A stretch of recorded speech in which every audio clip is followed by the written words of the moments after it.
তুমি ঝালমুড়ি বানাচ্ছ না? ঝালমুড়িতে কি কি দেওয়া লাগে, এখানে কি কি উপকরণ আছে একটু বলবা? এটা কি কাঁচামরিচ কাটতেছো না? আচ্ছা, এই যে এখানে আসো তো, এইটা কি বলে? এইটা ধনে গুঁড়ো। হ্যাঁ, এটা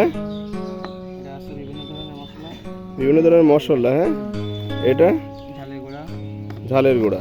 এটা টেস্টি সল্ট। এটা বিট লবণ। আর এখানে হচ্ছে এটা কাঁচামরিচ। হ্যাঁ, আর এটা কি? এটা ভাজা। আর হচ্ছে এটা গাজর, পেঁয়াজ। আর এর ভিতরে কি? এর ভিতরে কাঁচা ছোলা। হ্যাঁ, আচ্ছা, এর ভিতরে হচ্ছে মশলা। হ্যাঁ, আর এ হচ্ছে মুড়ি। তোমার নামটা কি? হৃদয়। সুপ্রিয় যে ভিউয়ার্স এবং দর্শক শ্রোতা সকলকে অবগতির জন্য জানাচ্ছি, আমি এখন ঐতিহাসিক খলিলের বটতলা যে জায়গাটি, এখানে হৃদয় হচ্ছে ঈদের আগ থেকে হচ্ছে তার যে সুন্দর হাত দিয়ে যে কত সুন্দর আর কি, মানে তৃপ্তিময় যে ঝালমুড়ি তৈরি করা, আমি সেটা আপনাদেরকে দেখাবো।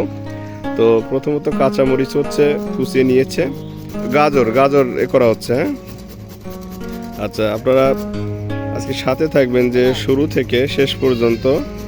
যে এখন ঝালমুড়িতে হচ্ছে প্রথমত যেটি দরকার সেটা হলো যে কাঁচামরিচ কাটা হয়েছে, তারপর হচ্ছে এই যে গাজর, এখন হচ্ছে পেঁয়াজ কাটা হবে।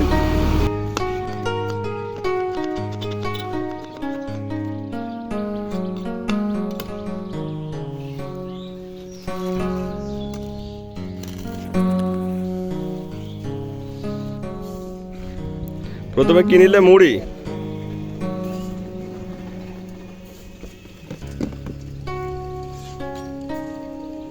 মুড়ির সাথে এখন গেছে হচ্ছে পেঁয়াজ, পেঁয়াজের পরে হচ্ছে কাঁচামরিচ, তারপরে কাঁচা ছোলা, গাজর, ধনে গুঁড়া, বিভিন্ন মশলা,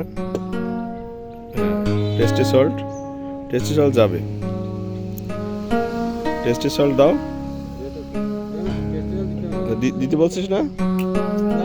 আচ্ছা,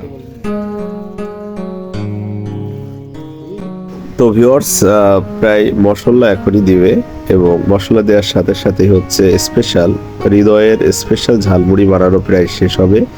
প্রতিদিন হৃদয় 7 থেকে 8,000 টাকা বিক্রি করে শুধু ঝালমুড়ি মাখিয়ে, এবং অসাধারণ সুস্বাদু ঝালমুড়ি।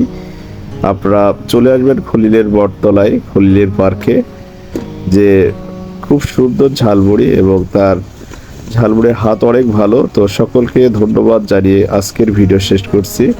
আল্লাহ হাফেজ, আসসালামু আলাইকুম।